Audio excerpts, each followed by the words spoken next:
Hi everyone, welcome backs to foodies kitchen. ಇವತ್ತು ನಾನು ನಿಮಗೆ ಬಿಸಿಬೇಳೆಭಾತ್ ಹೇಗೆ ಮಾಡೋದು ಅಂತ ಹೇಳ್ಕೊಡ್ತಾ ಇದ್ದೀನಿ. ಸೊ ಇದಕ್ಕೆ ಏನೇನು ಬೇಕು ಅಂತ ನೋಡೋಣ ಬನ್ನಿ.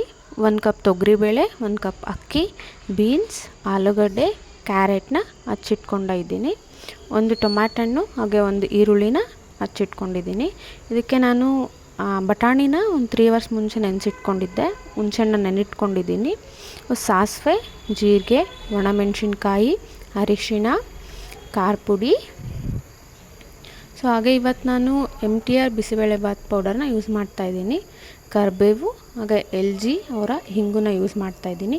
ಸೊ ಇದನ್ನು ಮಾಡೋದು ಹೇಗೆ ಅಂತ ನೋಡೋಣ ಬನ್ನಿ. ಫಸ್ಟು ಅಕ್ಕಿ ಬೇಳೆನ ನಾನಿಲ್ಲಿ ತೊಳ್ಕೊಳ್ತಿದ್ದೀನಿ.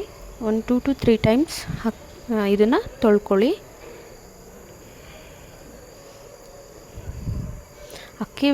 ಅಕ್ಕಿ ಯಾವುದೇ ಗ್ರೇನ್ಸ್ ಆಗಲಿ ನಾವು ತುಂಬಾ ತೊಳಿಲೂಬಾರ್ದು. ಸೊ ಹಾಗಾಗಿ ನಾನಿಲ್ಲೊಂದು 2 ಸಲ ತೊಳ್ಕೊಂಡೆ, ಧೂಳಿರುತ್ತೆ ಅಂತ. ಸೊ ನೆಕ್ಸ್ಟ್ ಇದನ್ನು ನಾನೊಂದು ಕುಕ್ಕರ್ಗೆ ಟ್ರಾನ್ಸ್ಫರ್ ಮಾಡ್ಕೊಳ್ತಿದ್ದೀನಿ. ಸೊ ಈಗ ಹಚ್ಚಿಟ್ಕೊಂಡಿರೋಂಥ ಬೀನ್ಸ್, ಆಲೂಗಡ್ಡೆ ಮತ್ತು ಕ್ಯಾರೆಟ್ನ ಹಾಕ್ಕೊಳ್ತಿದ್ದೀನಿ. ಸೊ ಟೊಮ್ಯಾಟೊ ಕೂಡ ಹಾಕ್ಕೊಳ್ತಿದ್ದೀನಿ.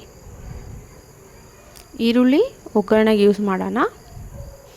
ಸೊ ನಾನಿಲ್ಲಿ 1 ಕಪ್ ಅಕ್ಕಿ 1 ಕಪ್ ಬೇಳೆ ತೊಗೊಂಡಿದ್ದೆ, ಅದಕ್ಕೆ 6 ಕಪ್ ನೀರು ಹಾಕ್ತಿದ್ದೀನಿ. ಹಾಗೆ ಬಟಾಣಿ ಕೂಡ ಹಾಕ್ಕೊಳ್ತಿದ್ದೀನಿ.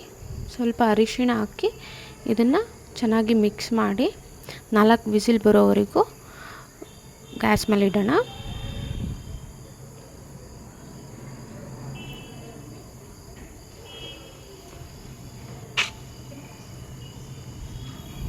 ಸೊ ನೋಡಿ, ಈಗ ನೀರು ಕೂಡ ಕರೆಕ್ಟಾಗಿ ಆಗಿದೆ. ಈಗ ಪ್ರೆಷರ್ ಹೋಗಿದೆ, ತೆಗಿಯೋಣ ಹೇಗಾಗಿದೆ ಅಂತ ನೋಡೋಣ. ಸೊ ಓಕೆ, ಚೆನ್ನಾಗೇ ಬಂದಿದೆ. ಸೊ ಅದಕ್ಕೆ ಬಂದರೆ ಬಿಸಿಬೇಳೆಭಾತ್ ತುಂಬ ಟೇಸ್ಟಿಯಾಗಿ ಬರುತ್ತೆ. ತುಂಬ ಮೆತ್ತಗೂ ಆಗಬಾರ್ದು, ತುಂಬ ಉದುರಾಗಿ ಇರಬಾರ್ದು, ಈ ಕನ್ಸಿಸ್ಟೆನ್ಸಿಯಲ್ಲಿ ಇರಬೇಕು. ಸೊ ಈಗ ಒಗ್ಗರಣೆಗೆ ರೆಡಿ ಮಾಡ್ಕೊಳ್ಳೋಣ. ಸೊ ನಾನೊಂದು ಪ್ಯಾನ್ಗೆ ಸ್ವಲ್ಪ ಎಣ್ಣೆ ಹಾಕ್ಕೊಳ್ತಿದ್ದೀನಿ. ಸೊ ಸಾಸಿವೆ ಜೀರಿಗೆ ಹಾಕ್ಕೊಳ್ಳಿ ಎಣ್ಣೆ ಕಾದ್ಮೇಲೆ. ನೆಕ್ಸ್ಟ್ ಕರಿಬೇವು ಹಾಕ್ಕೊಳ್ತಿದ್ದೀನಿ. ಈಗ ಈರುಳ್ಳಿ ಹಾಕ್ಕೊಳ್ತಿದ್ದೀನಿ.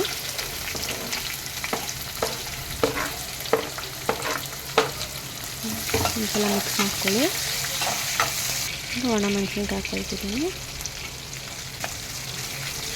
ಸೊ ಇದಕ್ಕೆ ಕಡಲೆ ಹಾಕ್ಕೊಳ್ಬೋದು, ನಿಮ್ಗೆ ಶೇಂಗಾ ಹಾಕ್ಕೊಳ್ಬೋದು, ನಿಮ್ಗೆ ಬೇಡ ಅಂದರೆ ಸ್ಕಿಪ್ ಮಾಡಿ, ಬಟ್ ತುಂಬ ಚೆನ್ನಾಗಿರುತ್ತೆ.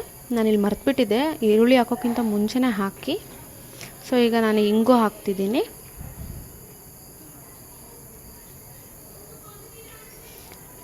ನೆಕ್ಸ್ಟು ಬಿಸಿಬೇಳೆಭಾತ್ ಪೌಡರ್ ಹಾಕ್ಕೊಳ್ತಿದ್ದೀನಿ. ಸೊ ಖಾರ ಪುಡಿ, ನಿಮ್ಗೆ ಎಷ್ಟು ಖಾರ ಬೇಕೋ ಅಷ್ಟು ನೋಡಿ ಖಾರ ಪುಡಿ ಹಾಕ್ಕೊಳ್ಳಿ.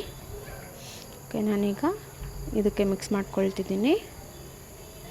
ಓಕೆ, ಈಗ ನಿಮಗೆ ಇನ್ನೂ ಸ್ವಲ್ಪ ಗಟ್ಟಿ ಅನಿಸಿದರೆ ಎಷ್ಟು ನೀರು ಬೇಕೋ ಅಷ್ಟು ನೀರು ಹಾಕ್ಕೊಳ್ಳಿ. ಉಪ್ಪೇನಾದ್ರು ಕಡಿಮೆ ಅನಿಸಿದರೆ ಉಪ್ಪು ಹಾಕ್ಕೊಂಡು ಒಂದು 5 ನಿಮಿಷ ಇದನ್ನು ಚೆನ್ನಾಗಿ ಮಿಕ್ಸ್ ಆಗೋಕ್ಕೆ ಬಿಡಿ.